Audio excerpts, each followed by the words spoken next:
Hey doll. It has been a while since I recorded. I am back from America. Today is a Patreon request, so I want to say thank you to Liana for being the sponsor, I suppose, of this episode. Hey Liana, thank you. On Tuesday, the 22nd of August 2006, Jamie Peter Starbuck graced us with his first blog on Diary of a Misanthrope. I'm not sure what he wanted to share with the world, but he felt that complaining about IT and NHS computers was interesting news. His blog details life mundanities. His mother uses too much salt, his sister-in-law can't pick a restaurant, his cat is hyperactive, and he has 3 Scrabble games on Facebook.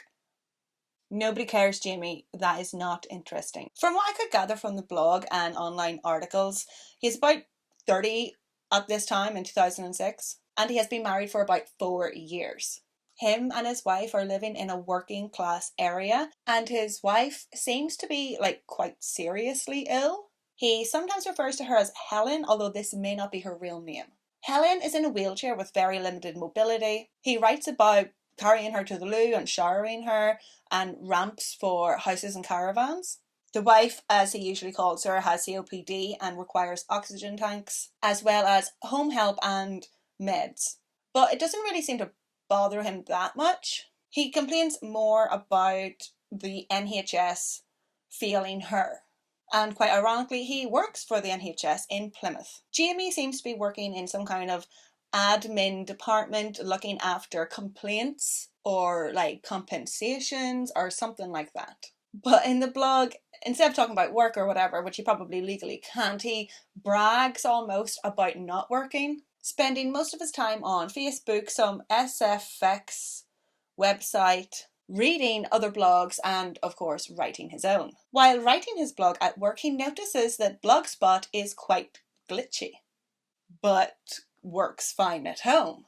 Yet he continues to blog from work and brag about blogging and brag about wasting time, and then lo and behold, Jamie gets fired. I wonder why. Jamie doesn't tell us why he gets made redundant, but he does say that his job is very important.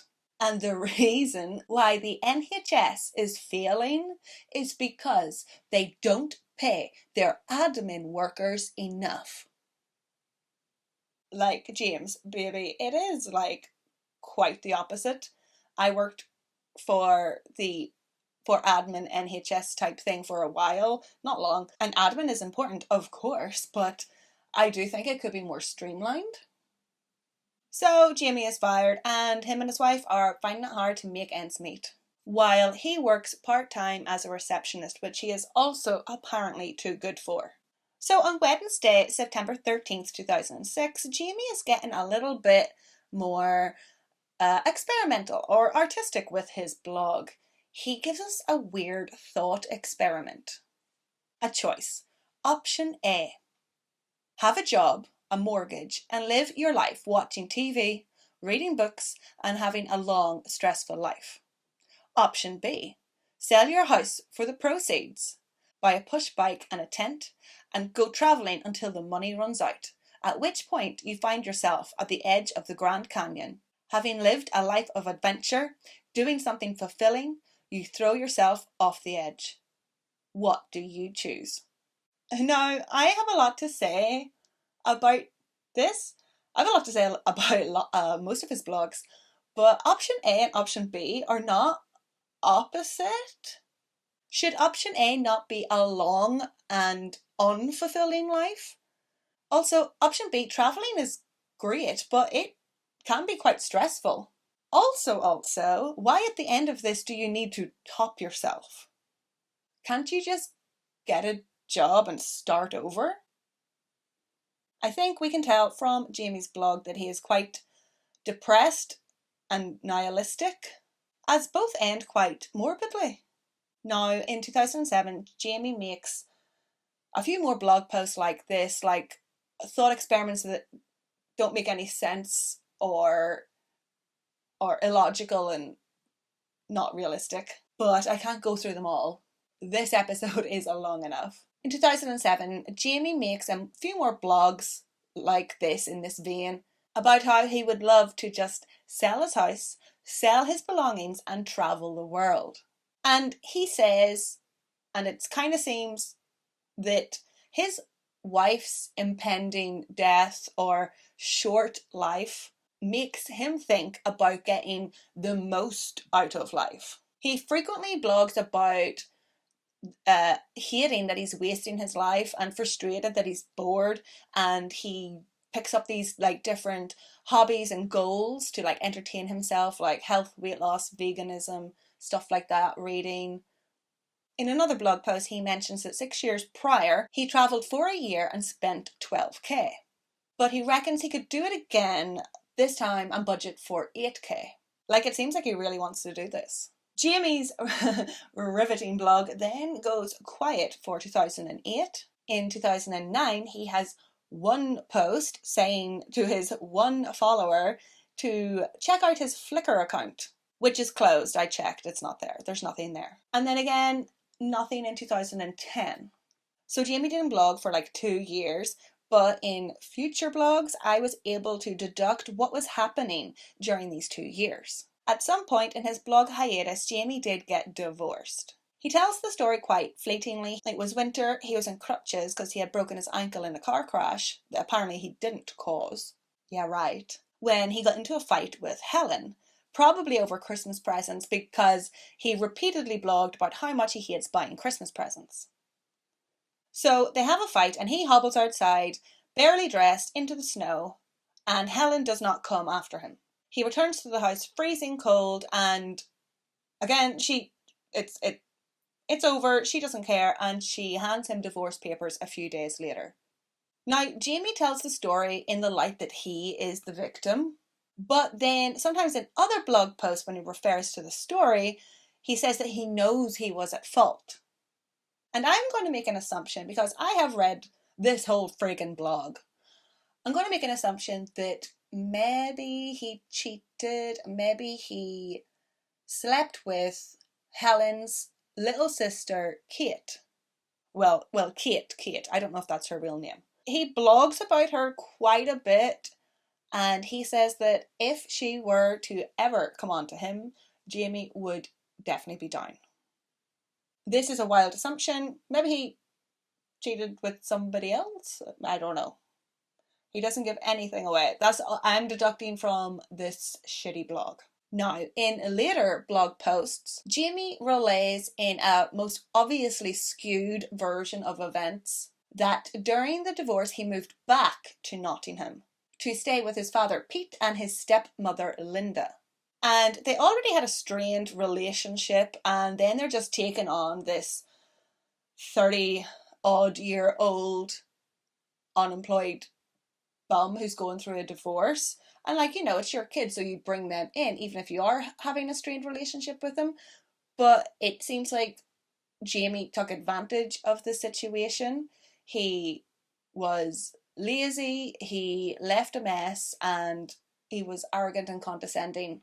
And basically his stepmother Linda kicks him out. There is most definitely more to this story, but that's all I could deduct from the blog. After he gets kicked out, Jamie goes up to Scotland for a few days, and he returns with a 5-step plan to get his life back on track. Okay, so it's 2010, and 33-year-old Jamie Starbuck is a unattached divorcee? With his 5-step plan in tow, he wastes no time and gets back on the horse. He signs up to an online dating website where he meets 44-year-old Debbie Cooper. Quite a bit of an age gap, but like, it's legal, so we'll just let it slide.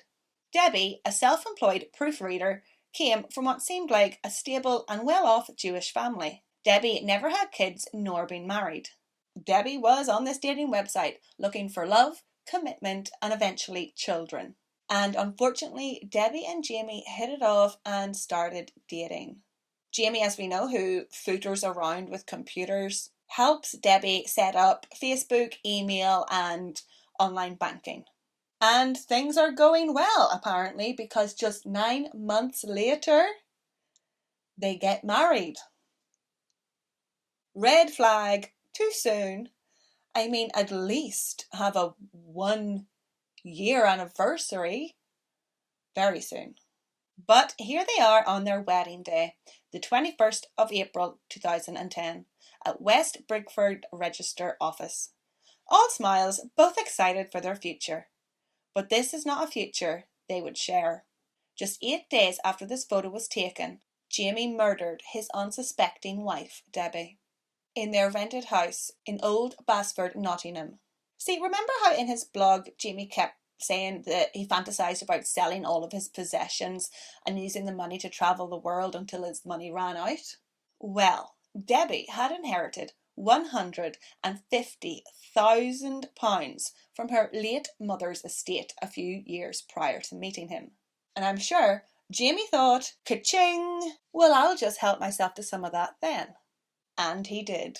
I will get into the details of the murder later, as I want to end on Debbie and not on Jamie. So Jamie bought a one-way ticket to Amsterdam, and guess what? He got away with it. He got away with murder for 2.5 years.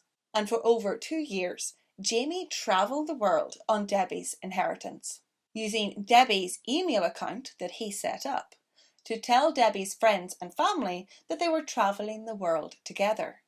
They thought they were hearing from her. Jamie, acting as Debbie, sent updates and pictures, and I'm sure he is full of excuses for why they couldn't call or video call. Although I don't know how he got away with, did nobody notice that they weren't sending pictures of themselves, like selfies? But you would never jump to murder. Nobody ever jumps to murder. Yes, for the next 31 months, Jamie travelled the globe. 32 countries across 5 continents.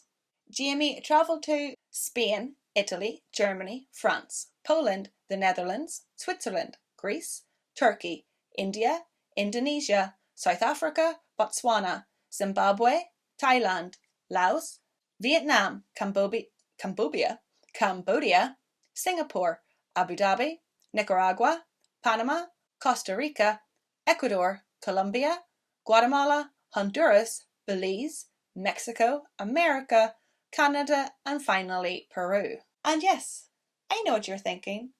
Bizarrely, Jamie chartered his travels on his friggin' blog.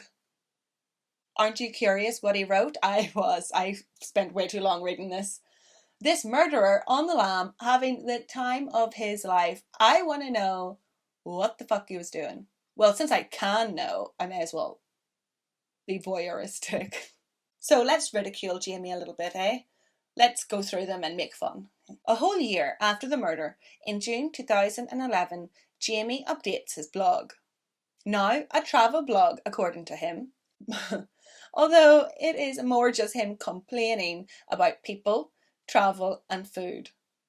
He references his ex-wife, giving off the impression that he is free and elated, when we know from future blog posts that it is her who divorced him. He writes that he is going to be frank and honest, and is open to all questions or challenge on anything. Spoiler alert, he is not frank and honest on this blog.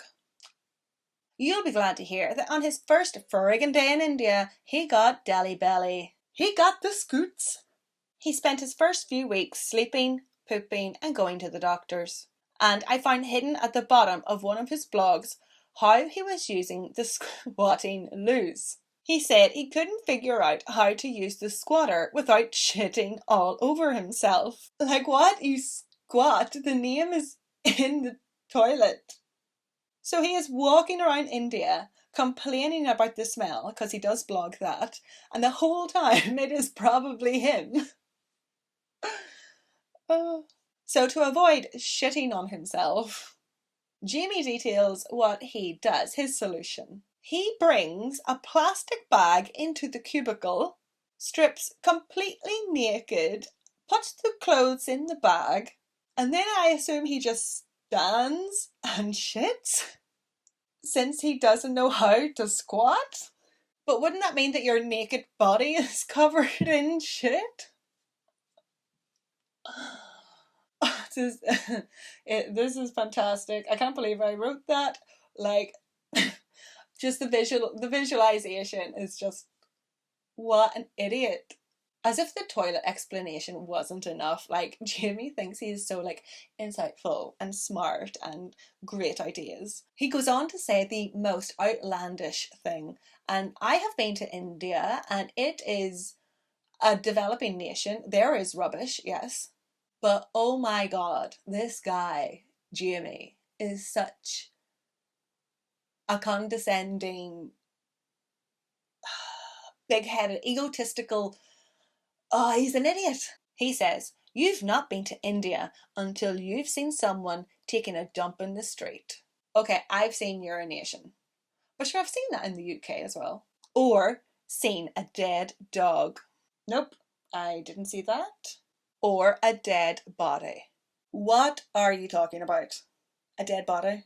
Are you saying Indians just leave dead bodies rotting in the street? What kind of moron are you? You are so full of shit, even though you've shit all over yourself. And he compares himself to Tub Girl. Don't look that up, it's gross. Like, that's made up. That's made up. That is absolutely false. That's absolutely farcical.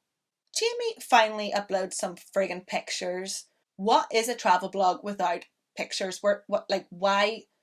Who? Why? Anyway, this is a picture of the Ellora Caves, which seem cool, and he didn't complain in this post. We got some more pictures. Jamie hated Greece, the people and the travel. He talks about ruin fatigue and that after a while they all look the same. Oh, what a hard life you lead, Jamie. Too bad the ancient ruins your dead wife paid for weren't more entertaining for you. On the 4th of July, Amy writes his nephew Ben a letter. It really feels like Jamie is writing a letter to his younger self. He mentions having dyspraxia, and apparently this Ben kid might have it too, or he might have autism. Jamie isn't sure, and dude, they are quite different. Jamie does allude to the likelihood that this child, Ben, will never meet him or get to know him. And he kind of acknowledges the murder and its inevitable outcome. And Jamie knows that he will be regarded as evil, crazy Uncle Jamie, which he probably will be, because he is. Jamie advises the child to run away from the people he loves, because he will eventually hurt them. And life is too short to deal with feelings of remorse. So you can see that, like, Jamie is remorse, like, I don't know if is it remorse or guilt, but like, he's more upset about the feelings hindering the way he wants to live his life than what he has done to the other person.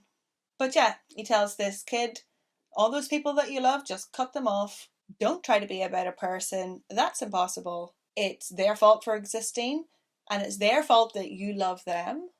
In Nuremberg, Germany, Jamie took pictures of a giant rabbit. The blog post gave no context or insight. Awesome! He did do the usual tourist stuff in Germany.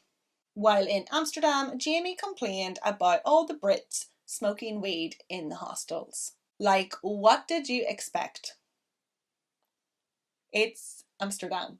And under this post, somebody commented years later. It's ironic, just opposite your hostel is another hostel where another psychopath, just like you, killed someone. In one blog post, Jamie says that parents who coddle their children make them weak and pathetic. Even though only a few blog posts ago he was complaining about his mother not hugging him and his absentee father for his emotional and confidence issues. I mean, like, just pick a lane, Jamie. Like, do you have a valid opinion that isn't changed at the drop of a hat?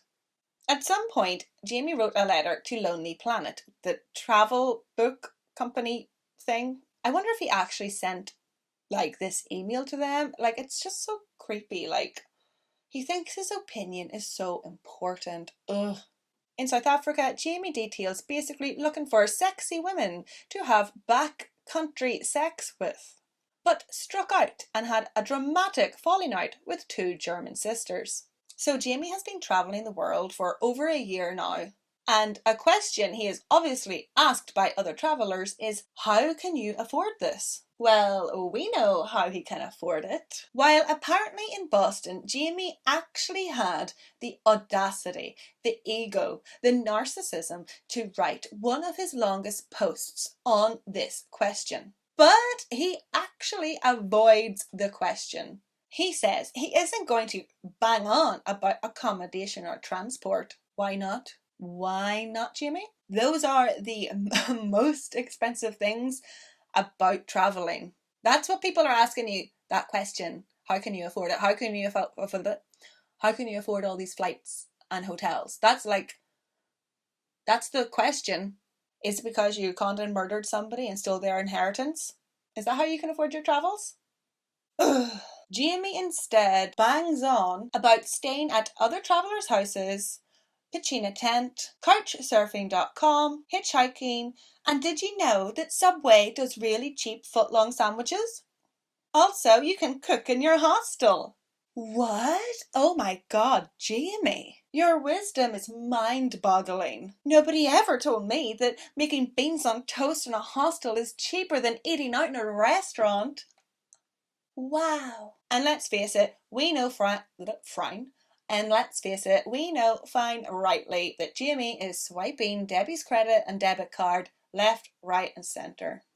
In not one blog post that I read did Jamie mention sleeping on somebody's sofa, sleeping in a tent, or using these websites. And he says that he's never done any of these things. And he just talks shit. I think he just likes to talk. He just likes to talk and write garbage. Jamie blogs another odd thought experiment where you're an ant and there's a spinning blunt blade and you have to pick sanity or insanity, but you don't know where you are, and the person spinning the knife doesn't care, and you're stabbed with the knife that gets sharper, but you still can't decide. Honestly, I tried to analyze this for way too long. It is so confusing. I can't decide if this is like an attempt at actual self-reflection on his deteriorating mental state, or is this just the ramblings of an idiot egomaniac?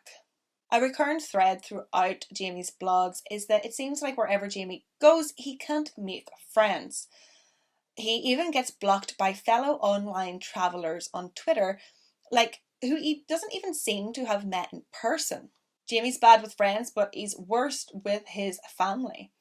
Jamie writes his poor sister Claire basically a hate letter blog post thing, saying she is dumb and he is smart. She is materialistic and he is worldly. Jamie says he is confused why she doesn't like him.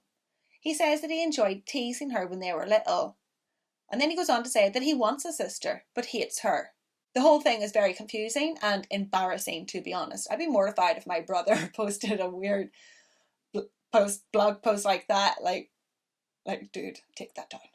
Jamie gives a lot of his past away in this blog post. Firstly, his father is apparently dying and he doesn't give a shit. He just talks about how awful everyone is to him, to Jamie. This is where he reveals his obviously skewed version of 2008 to 2010, involving the divorce and getting kicked out of his father's house. But it is in this post, again, that Jamie refers to his 5-point plan that I mentioned earlier. I had a plan, a 5-point plan for getting my life back together. It went awesomely. Awesomely? You murdered a woman.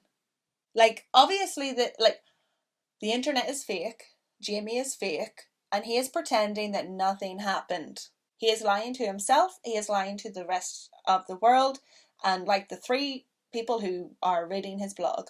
In this blog post, he either retells an event or proposes a thought experiment. His writing is so bad, dull, I couldn't tell if it was real or all in his head. But basically, in India, a woman is on the beach and is harassed by a group of teenagers. So these boys are going, they're going like this to the girl, or I don't know. Jamie thinks it's too much or that's too far, and he is 6 foot, by the way. He's tall, and he's quite big. He then body slams one of these little Indian teenagers. And they all scarp her. Big if true, Jamie. Big if true. You bragging that you beat up a child. In this blog, Jamie is like painting himself as a hero. And again, it's like he's trying to convince himself, soothe his own ego and his own guilt that he has killed a woman. And then he argues, oh, well, I saved a woman, so does it cancel each other out? No. He goes on to have the audacity to tell women to not go out alone because there are dangerous men out there. Like you, Jamie. Like you. Jamie writes a weird letter to his gran. Again, it's all about him. He says he feels bad for lying to her and is angry that she died and hasn't visited him as a ghost. You're angry at your granny because she didn't haunt you. In this blog, again, the audacity. Drink every time I say audacity. He says, if you need to hide from the truth, you shouldn't be allowed to live. That's you, Jamie. You are hiding, running from the truth. What? Here, Jamie tells a story about his first girlfriend who dumped him because apparently his mom made fun of his handwriting in front of her. Yeah, sure. That's why she dumped you. It seems that Jamie can't get over these weird childhood hiccups, like it's so insignificant. He goes on to write in this blog post how children dying from leukemia shouldn't receive a special treat from the Make-A-Wish Foundation or any charities because he had a bad childhood and he never got any charity. Again, the audacity, as you can see here, he says, I like my money. That's not your money, baby doll. You did not work for it. You did not earn it like he claims to have to the other travellers. I didn't know where to put this, so I just put it here. In Zimbabwe, Jamie's bus got a flat tire, and this is the picture he uploaded. Fascinating. We have another kind of reflective blog post called I've Lost More Than My Virginity. He says, more than one person has suffered at my hands. But yet he doesn't go into it, how he has inflicted suffer and who onto. Instead, again, he paints himself as a lazy, sarcastic victim of circumstance. Now you gotta remember, this is meant to be a travel blog. He is in Guatemala as he writes this post.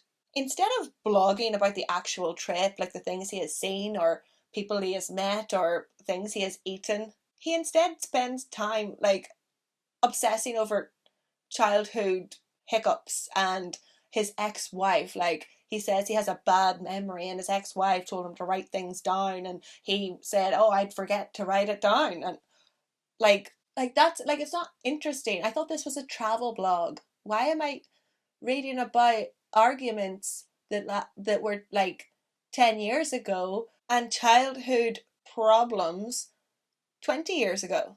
Tell me about Guatemala. Oh wait, he does. He details a 6-day hike through a jungle to reach ancient ruins. In the blog, he complains the whole time about walking and bitches about half of the group of people. Like, it is weird to think that he met and befriended a few people on his travels.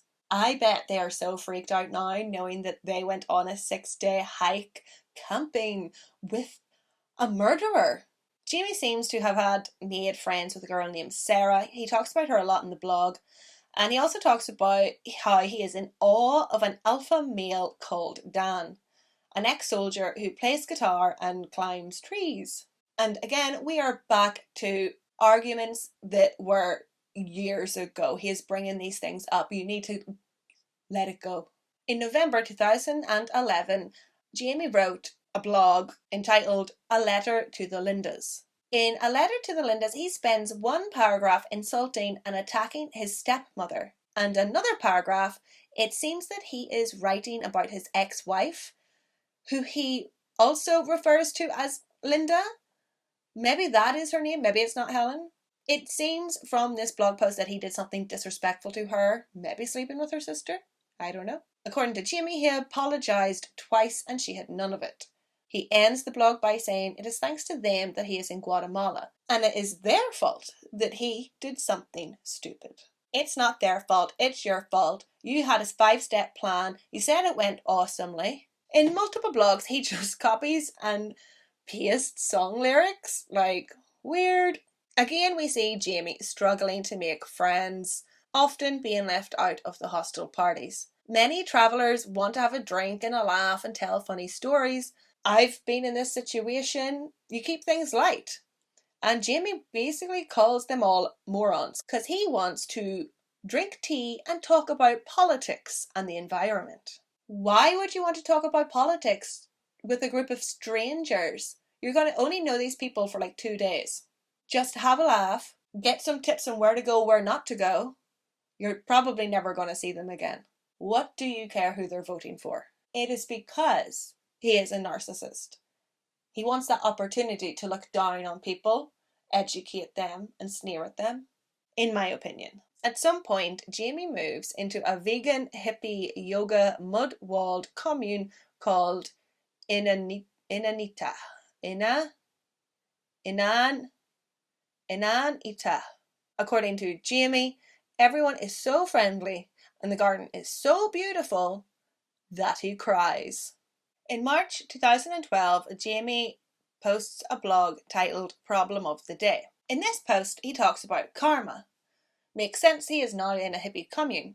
Here we can see Jamie is maybe mentally fighting with himself, convincing himself he is a good person. In the post, he says, karma is your actions. So he thinks that because he's recycling and living green and clean, for a few months, by the way, his positive actions will be rewarded and he will be God in his next life. And then he goes on to quote Batman. So he says that people deserve to be immolated, I'm not sure how to say that word.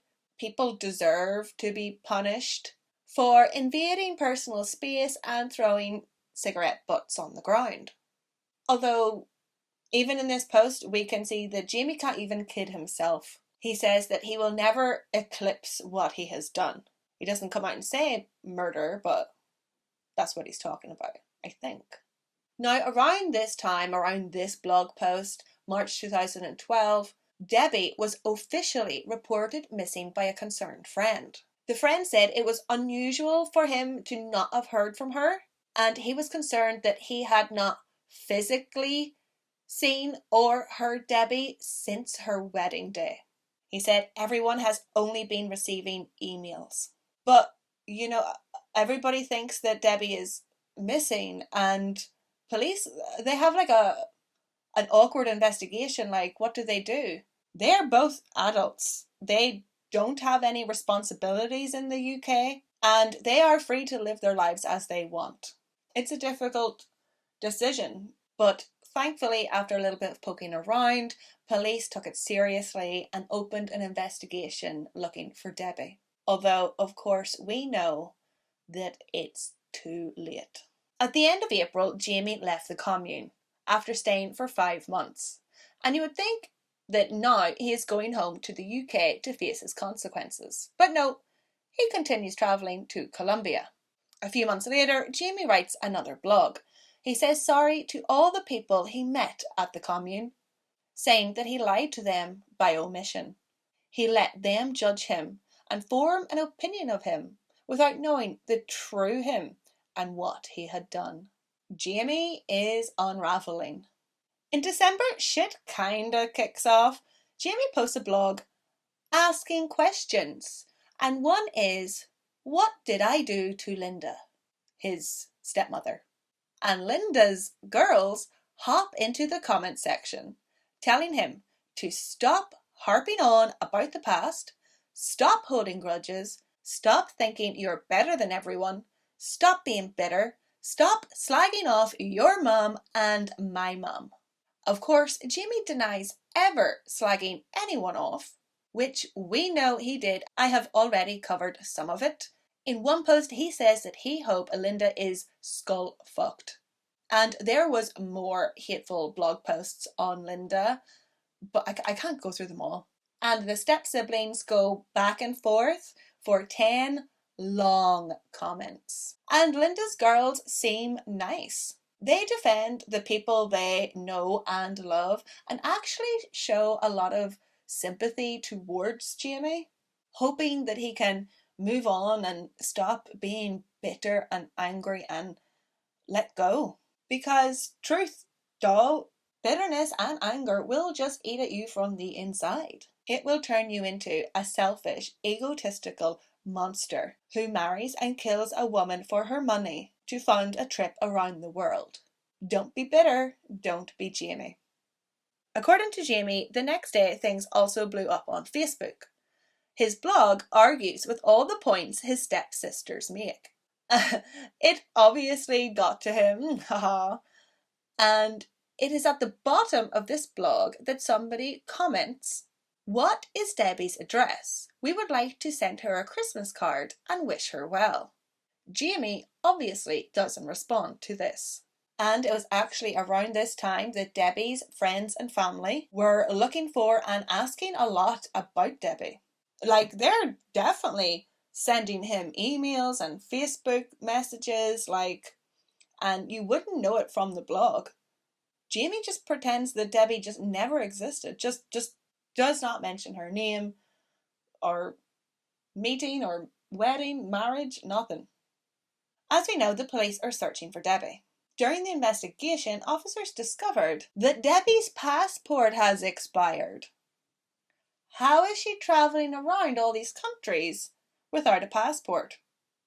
Police also gain access to Debbie's bank account and they see that money has been transferred from her account into Jamie. I mean, he knew all her passwords. He set them up for her. Police begin an investigation, searching woodland areas near Calverton in the hopes to find Debbie, or any kind of evidence that can lead to her whereabouts or state. A month later, in January 2013, Jamie writes his last blog entry in completely different font. It's like he knew this would be the most read blog page of his blogspot and he wanted to make it different. Like, he wanted the attention. Like, why would you make this one a different font? Or is it meant to be like a letter, like handwriting? I don't know. Okay, first, before we get into it, I want to point out how stupid he is. What a bad writer he is. He says he is on an insufferably hot bus ride with 90 minutes of potholes. He says, "I am literally leaving paradise to face my destiny in England." It doesn't sound like paradise, Jamie. Since when is paradise insufferable?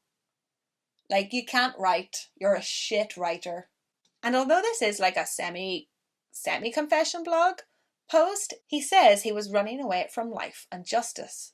Like, one line, like, that's it. That's the whole, like, confession, is like he was running away. He ends up rambling on about how great hippie communes are in India and all the different ones he's been to. He then ends or finishes the blog by saying, "I'm closing down this blog as of now.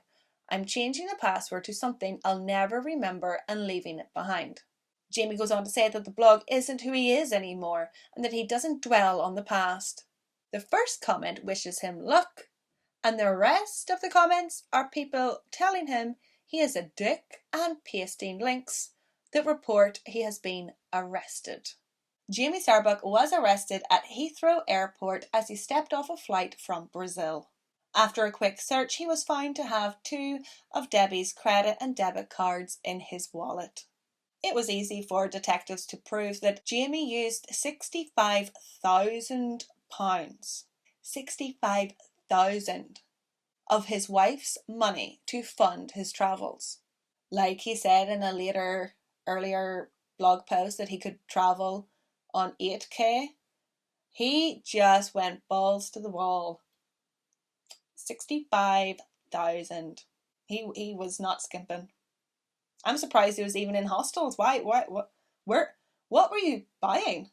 Some of the horrific details of Debbie's murder came out in trial. It was only 8 days after their wedding that Jamie killed Debbie and dismembered her body. He then burned her body parts in their back garden.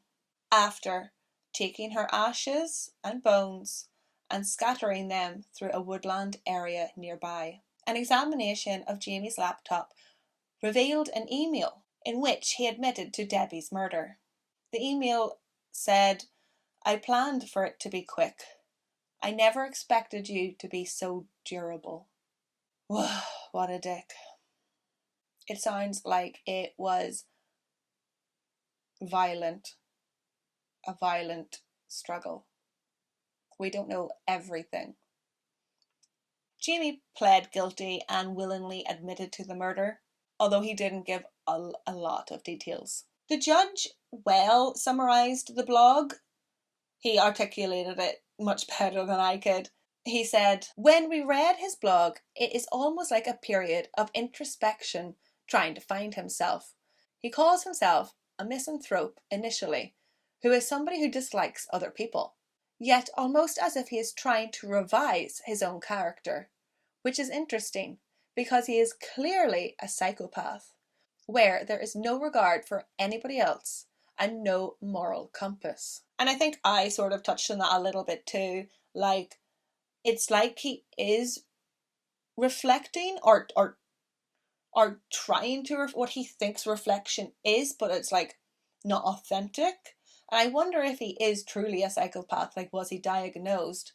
Because it would explain a lot about those weird blogs.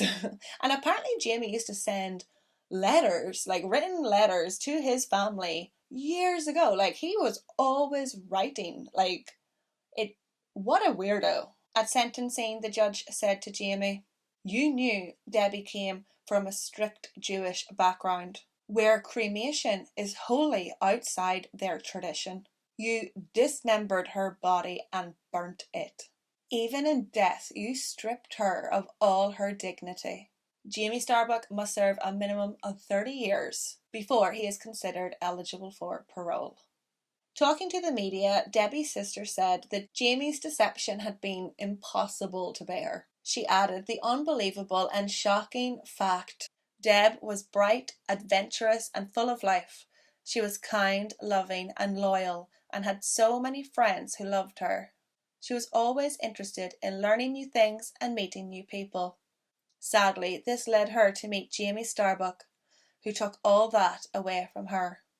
Sad. Maybe I shouldn't have ended on Debbie. It's a downer. It's sad.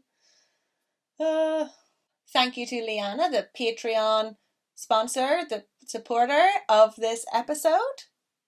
What a rabbit hole of a case. I spent way too long reading those stupid blog posts. I couldn't stop reading.